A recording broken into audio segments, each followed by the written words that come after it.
সম্মানিত সুধীমণ্ডলী, আমরা আজকে একটা বিষয় আলোচনা করব, সেটা হচ্ছে মুসলিম নির্যাতন।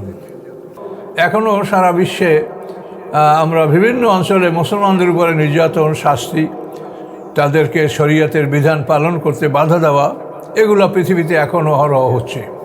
মুসলমানরা নিয়মিতভাবে তাদের শরীয়তের সকল বিধান পালন করতে পারছে না, তাকে দেওয়া হচ্ছে না, কখনো তাদেরকে ধর্মান্তরণ করার জন্য হুমকি দেওয়া হচ্ছে। তো এই যে ফিতনা, এই ফিতনাটা দূরীভূত না হওয়া পর্যন্ত আল্লাহ জিহাদ অব্যাহত রাখতে আমাদেরকে বলেছেন, কিন্তু আমাদের সেই জিহাদ কোথায়? কাজে সম্পদ বেশি থাকার পরেও মুসলমানরা কেন পৃথিবীতে নির্যাতন সহ্য করবে? কেন দুর্বলদের উপরে অত্যাচার করা হবে? এখনও তো সারা পৃথিবীতে মুসলমানদের উপরে অত্যাচার চলছে।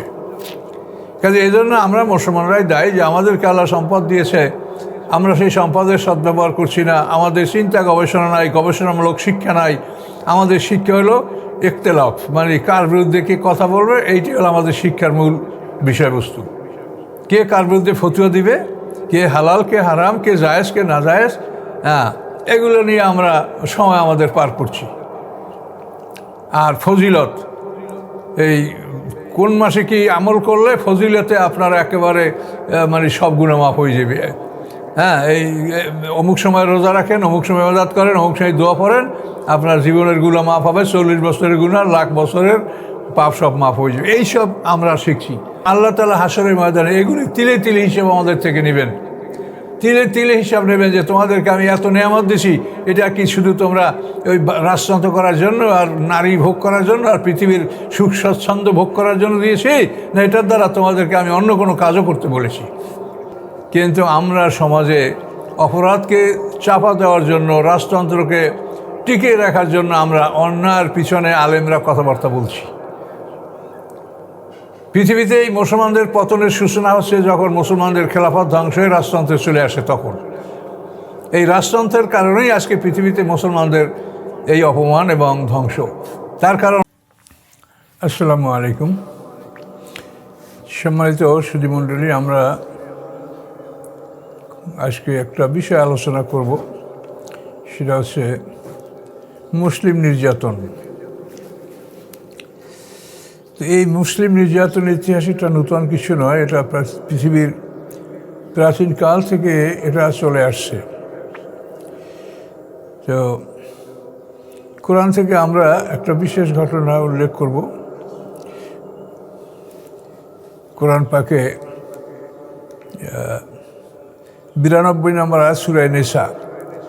সূরা নিসার 92 নম্বর আয়াতে আল্লাহ বলেন যে, সূরা নিসার 92 নম্বর আয়াতে আল্লাহ বলেন, আউযু বিল্লাহি মিনাশ শাইতানির রাজীম, বিসমিল্লাহির রহমানির রহিম, ওয়া মা কানা লিল মুমিনিন আইয়াকতুলা মুমিনান ইল্লা খাতা। আল্লাহ বলেন, কোনো মুমিনের পক্ষে বৈধ নয় যে অন্য একজন মুমিনকে সে হত্যা করবে ভুলবশত ছাড়া। সে ভুলে কোনো মুমিন অন্য মুমিনকে হত্যা করে বসতে পারে। যেমন উহুদের যুদ্ধের একটা ভয়ঙ্কর পরিস্থিতিতে কিছু মুসলমানদের হাতে কিছু মুসলমান শাহাদাত বরণ করেছিলেন, এটা ভুলবশত হয়েছে। তো ভুল ছাড়া ইচ্ছাকৃতভাবে কেউ কোনো মুমিনকে হত্যা করতে পারে না। ওমান কাতালা মুমিনান খাতাআন, এবং ভুলবশত যদি কেউ মুমিনকে হত্যা করে, ফাতাহরিরু রাকাবাতিন মুমিনা, তাহলে তার ক্ষতিপূরণ হচ্ছে সে একটি মোমেন দাস মুক্ত করবে। আর দিয়াত, অর্থাৎ ব্লাড মানি যেটা নির্ধারিত আছে 100 উট অথবা 100 গরু, এই দিয়াত এটা মুসাল্লামাতুল আহলিহি, নিহত ব্যক্তির পরিবারের কাছে এই দিয়াতটা পৌঁছে দিতে হবে। হ্যাঁ, ইল্লা ইয়াসাদ্দাকু, আল্লাহ বলেন যদি নিহত ব্যক্তির ওয়ারিশরা যদি এখানে তাকে কিছু দান করে, অর্থাৎ তার থেকে কিছু কম নেয়, 100 সে 20টা কম নিতে যদি রাজি থাকে, 100 গরুর পরিবর্তে যে 20টা কম নিতে রাজি থাকে, এটা ইয়াসাদ্দাকু। যদি নিহত ব্যক্তির ওয়ারিশরা কিছু ক্ষমা করে, দান করে, সেটা আলাদা।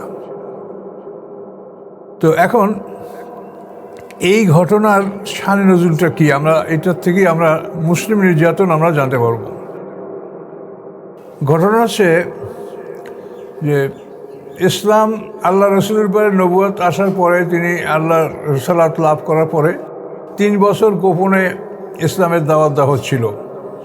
3 বছর পরে আল্লাহ আদেশ দান করলেন, ফাসদা বিমা তুমারুন, যে তোমাদেরকে যেটা আদেশ দেওয়া হয়েছে এটা তোমরা এখন ফাটিয়ে দাও, মানে প্রকাশ করে দাও, প্রকাশ্যে দাওয়াত দাও। তো এখন এই প্রাথমিক পর্যায়ে যারা ইসলাম গ্রহণ করছে তাদের উপরে তৎকালীন সমাজের মানে কুরাইশরা, আরবরা যারা মুশরিক ছিল তারা খুবই অত্যাচার করত, এবং সেই অত্যাচারের কাহিনী খুব দীর্ঘ। এবং এই অত্যাচারই ইসলামের জন্য সর্বপ্রথম শাহাদাত বরণ করছেন একজন নারী, তার নাম হচ্ছে সুমাইয়া রাদিয়াল্লাহু আনহা। আবু জাহেল তাকে হত্যা করেছিল, এবং আম্মারের পিতা ইয়াসিরকেও হত্যা করা হয়েছে। তারপর আম্মারকে অসাধারণ কষ্ট দেওয়া হয়েছে, তাকে জ্বলন্ত কয়লার উপরে শোয়াই দেওয়া হয়েছে, এবং কয়লাগুলোর আগুন মানে রক্ত চুষে আগুনগুলো নিভে গেছে, এই পরিমাণ তাকে জ্বলন্ত কয়লার উপরে শোয়াই রাখা হয়েছে হযরত আম্মার রাদিয়াল্লাহু তাআলা আনহুকে। তো এ ধরনের নির্যাতনের ইতিহাস আছে, কিন্তু আমরা এই সূরা যেটা ইতিহাস সেটা হলো এই যে প্রথম 3 বছর যারা ইসলাম গ্রহণ করছে গোপনে, তাদের মধ্যে একজন ছিলেন আইয়াস ইবনে রবিয়া।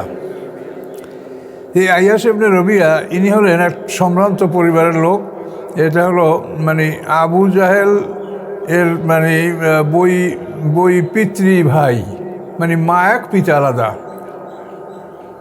আবু জাহেলের মা আর আবু জাহেলের ভাই হারেস ইবনে হিশামের মা আর আইয়াস ইবনে রবিয়ার মা হলো একই মা, কিন্তু পিতা আলাদা। তো আইয়াসের পিতার নাম রবিয়া আর আবু জাহেলের পিতার নাম হলো হিশাম, পিতা আলাদা মা এক। তো এই বৈপিতৃ ভাই, তো এই আইয়াস ইবনে রবিয়া ইসলাম গ্রহণ করেছেন। ইসলাম গ্রহণ করার পরে তিনি ভীত হয়ে গেলেন যে তার বংশের লোকের চাপে হয়তো তিনি টিকতে পারবেন না। তখন তিনি মদিনায় চলে গেলেন।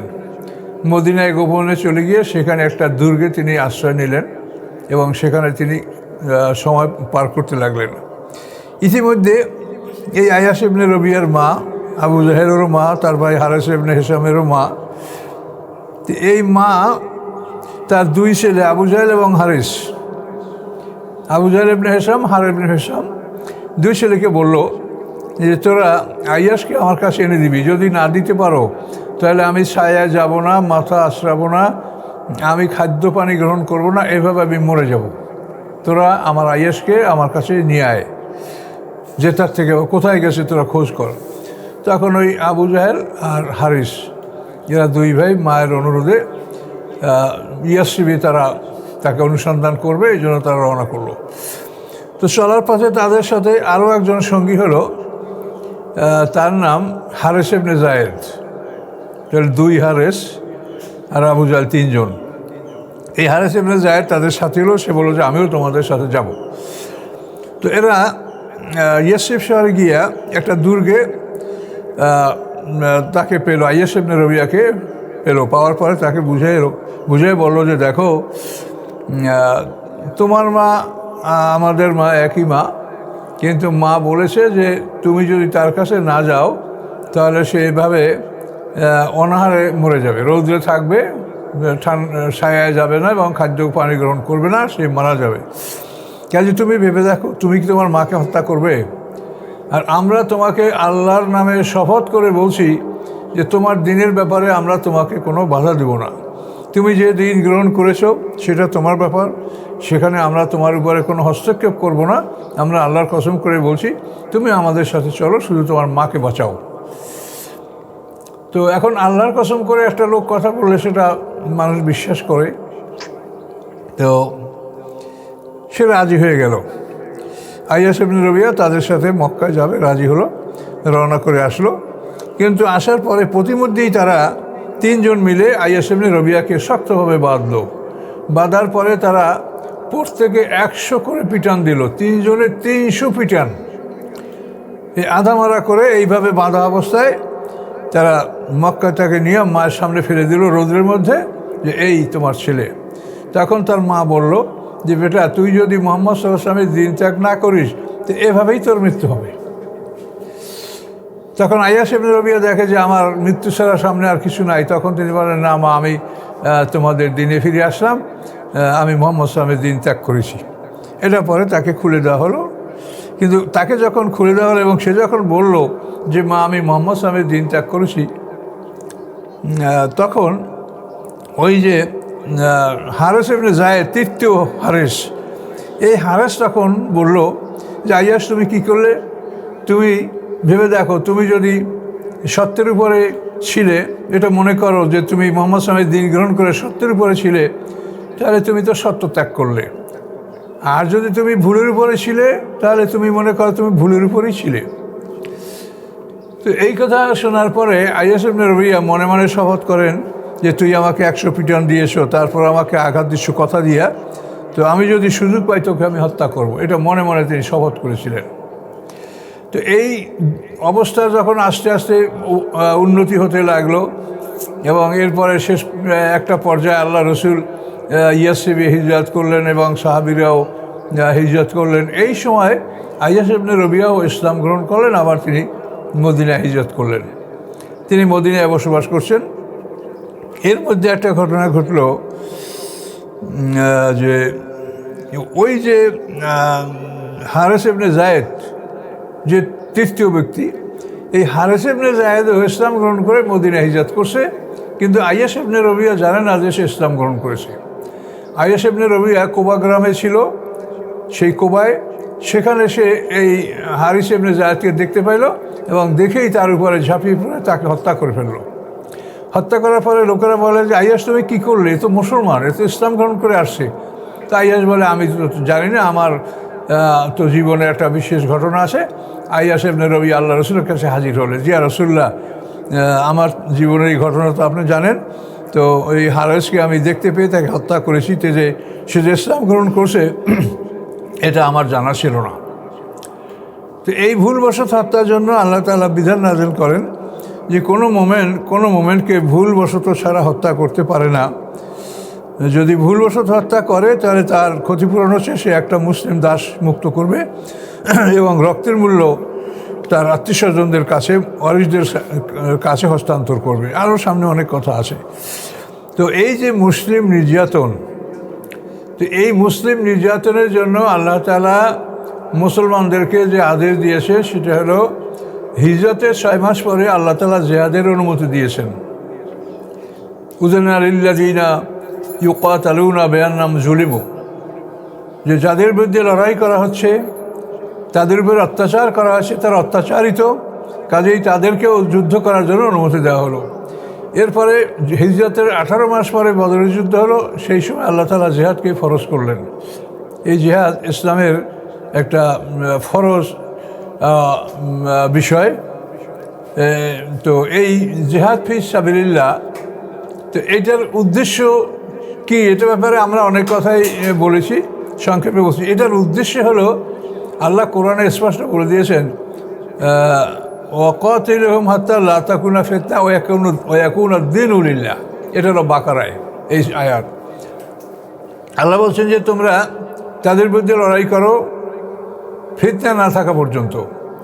আর সূরা তাওবায় ঠিক একই আয়াত আল্লাহ নাযিল করেছেন, সেখানে আল্লাহ বলছেন ওয়া ইয়াকুনা দ্বীনু কুল্লুহু লিল্লাহ, মানে সামগ্রিকভাবে যখন আল্লাহর দিন প্রতিষ্ঠিত না হওয়া পর্যন্ত তোমরা লড়াই করতে থাকো। অর্থাৎ লড়াইয়ের উদ্দেশ্য হল আল্লাহর দিন প্রতিষ্ঠিত হওয়া এবং ফিতনা দূরীভূত হওয়া। এখন হাত্তা লা তাকুনা ফিতনা, দুইটা কথা। একটা হলো হাত্তা লা তাকুনা ফিতনা ওয়া ইয়াকুনা দ্বীনু কুল্লুহু লিল্লাহ, ফিতনা দূরীভূত হবে, ফিতনা নির্মূল হবে, অর্থাৎ শাস্তি নির্মূল হবে, আর সর্বত্র আল্লাহর দিন প্রতিষ্ঠিত হবে। এজন্য আল্লাহ যুদ্ধ করতে বলেছেন। এখন এই ফিতনা শব্দটার অর্থ কী? ফিতনা শব্দ অর্থ শাস্তি দান, পারজিকিউশন। ফিতনা শব্দ অর্থ প্রোজিলাইটাইজেশন, মানুষকে জোরপূর্বক তার মতবাদ পরিবর্তন করার জন্য চাপ সৃষ্টি করা, এটার নাম হচ্ছে ফিতনা।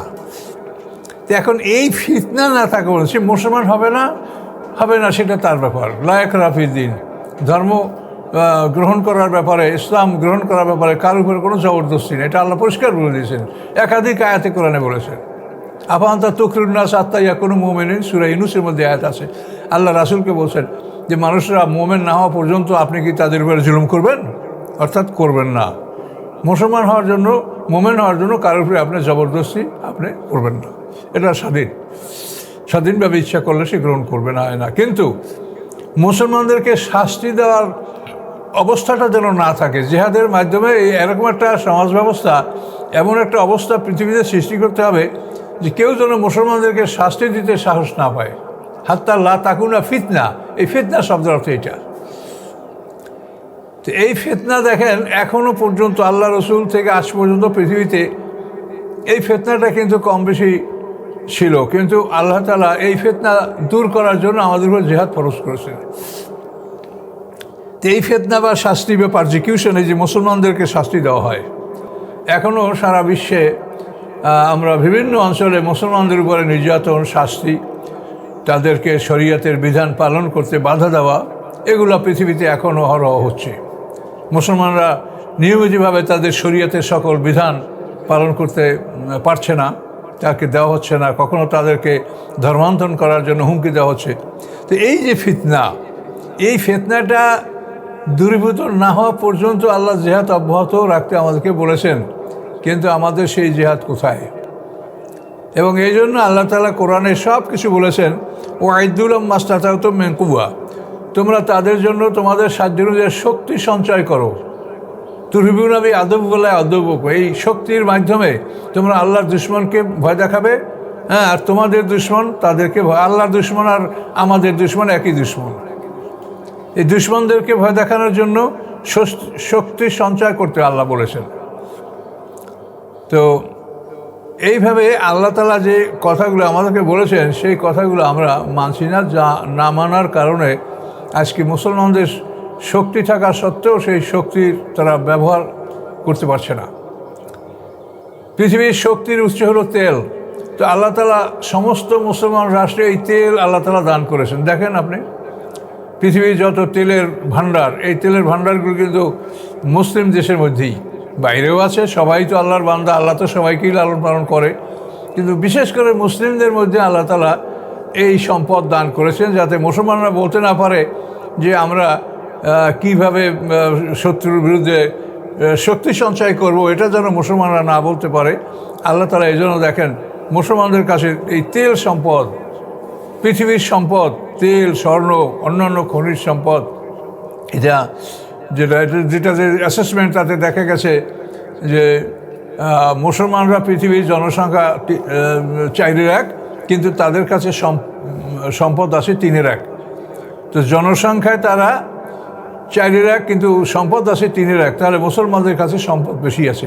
কাজে সম্পদ বেশি থাকার পরেও মুসলমানরা কেন পৃথিবীতে নির্যাতন সহ্য করবে? কেন দুর্বলদের উপরে অত্যাচার করা হবে? এখনও তো সারা পৃথিবীতে মুসলমানদের উপরে অত্যাচার চলছে।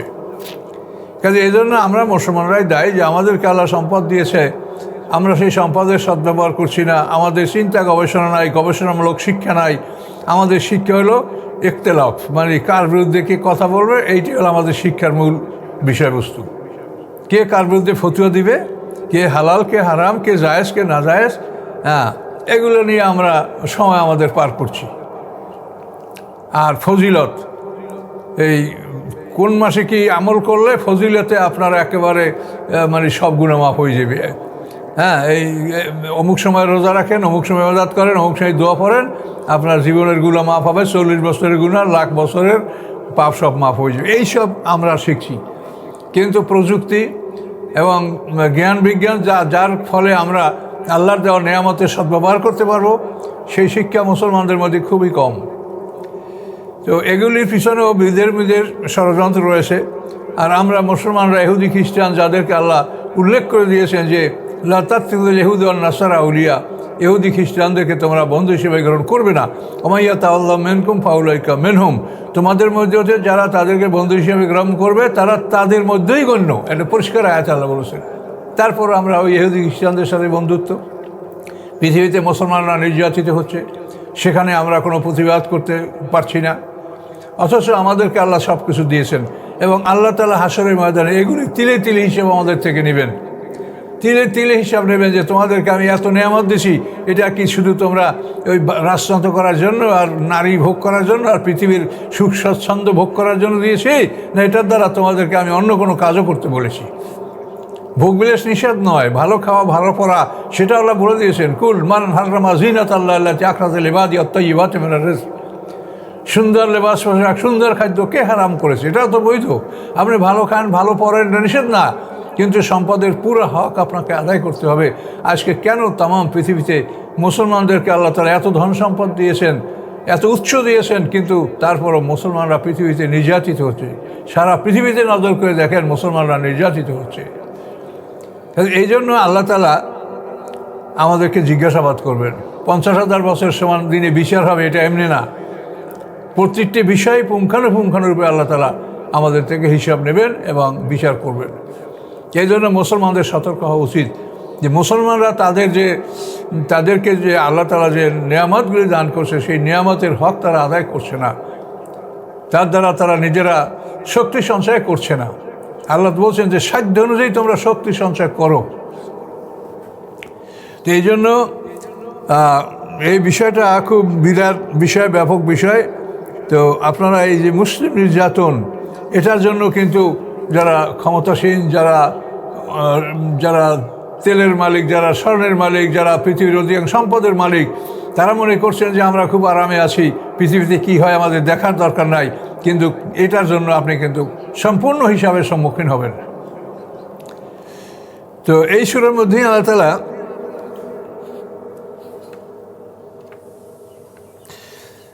123 সূরা নিসার 123 নম্বর আয়াতে আল্লাহ বলেন, লাইসা বিআমানিয়্যিকুম ওয়ালা আমানিয়্যি আহলিল কিতাব মা ইয়ামাল সুআন ইউজা বিহি।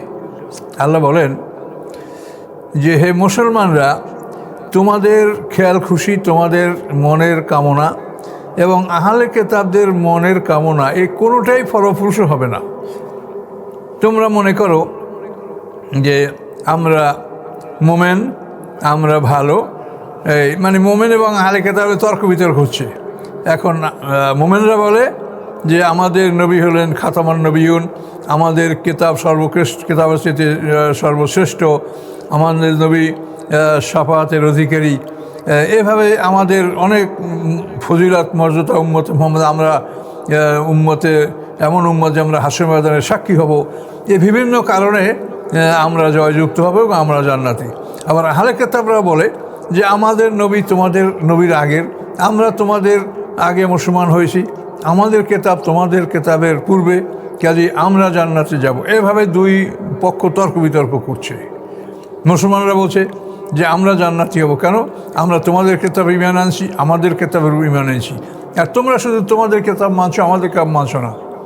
এভাবে যখন তর্ক বিতর্ক করছে, তখন আল্লাহ তাদের উভয়কে বললেন যে তোমাদের খেয়াল খুশি, তোমাদের মনের ইচ্ছা এবং ওলা আমানিয়্যি আহলিল কিতাব, এবং আহলে কিতাবদেরও যেটা মনের ইচ্ছা আকাঙ্ক্ষা, এটা কোনো কাজে আসবে না। লাইসা, এটা না, এটা আল্লাহ প্রত্যাখ্যান করলেন। আল্লাহ বলেন কি, মাইয়ামাল সুআন ইউজা বিহি, যে খারাপ করবে তাকে শাস্তি দেওয়া হবে, পাপ করলে তার শাস্তি তাকে ভোগ করতেই হবে। ওয়ালা ইয়াজিদুল্লাহু মিন দুনিহি ওয়ালিয়্যান ওয়া নাসীরা, এবং তোমরা পাবে না আল্লাহর মোকাবিলায় কোনো অভিভাবক এবং না কোনো সাহায্যকারী। তাহলে এই যে আল্লাহর ঘোষণা, কোরআনের ডাইরেক্ট, যে অপরাধ করলে তার বিচার হবে, কিন্তু আমরা সমাজে অপরাধকে চাপা দেওয়ার জন্য, রাজতন্ত্রকে টিকিয়ে রাখার জন্য আমরা অন্যায়ের পিছনে আলেমরা কথাবার্তা বলছি। পৃথিবীতে এই মুসলমানদের পতনের সূচনা হচ্ছে যখন মুসলমানদের খেলাফত ধ্বংস হয়ে রাজতন্ত্রে চলে আসে। তখন এই রাজতন্ত্রের কারণেই আজকে পৃথিবীতে মুসলমানদের এই অপমান এবং ধ্বংস। তার কারণ রাজতন্ত্র যারা করছে, তারা শুধু পৃথিবীর ভোগবিলাসটাই তারা প্রাধান্য দিচ্ছে। তারা মুসলমানদের সুরক্ষা বা আল্লাহর কোরআনের থেকে তাদের উপরে যে দায়িত্ব আসে, এই দায়িত্ব পালন তারা করছে না। তারা শুধু দুনিয়ার ভোগবিলাসেই মত্ত আছে। তো এই জন্য এই কোরআনের আয়াতগুলি দেখেন যে আল্লাহ বলছে যে তোমরা লড়াই অব্যাহত রাখবে, পৃথিবীতে মানে শাস্তি দান, অর্থাৎ মুসলমানদেরকে কেউ শাস্তি দিতে পারে এরকম অবস্থা থেকে পৃথিবীকে মুক্ত করতে হবে। মুসলমানরা যেন স্বাধীনভাবে জীবনযাপন করতে পারে, তাদের উপরে জোরপূর্বক কেউ মতবাদ চাপিয়ে না দিতে পারে। এ পর্যন্ত তোমরা সারা পৃথিবীতে তোমরা যুদ্ধ করবে এবং আল্লাহর দিনকে প্রতিষ্ঠা করবে এবং মুসলমানদের উপরে শাস্তি নিপীড়ন এটা তোমরা রিমুভ করবে, দূর করবে। এটা আল্লাহ তাআলা কোরআন পাকে বলেছেন। কিন্তু আমরা এগুলো মানছি না। আমাদের এই যে হজের মাস আরম্ভ হয়েছে, দেখেন কত ফজিলতের ওয়াজ আসে, তাতে মনে হয় যে এই হজের এই 10 দিনে আমল করলে একেবারে পৃথিবীর সব গুনাহ মাফ হয়ে যায়। এই গুনাহ মাফের মানে ওয়াজই সব চলছে।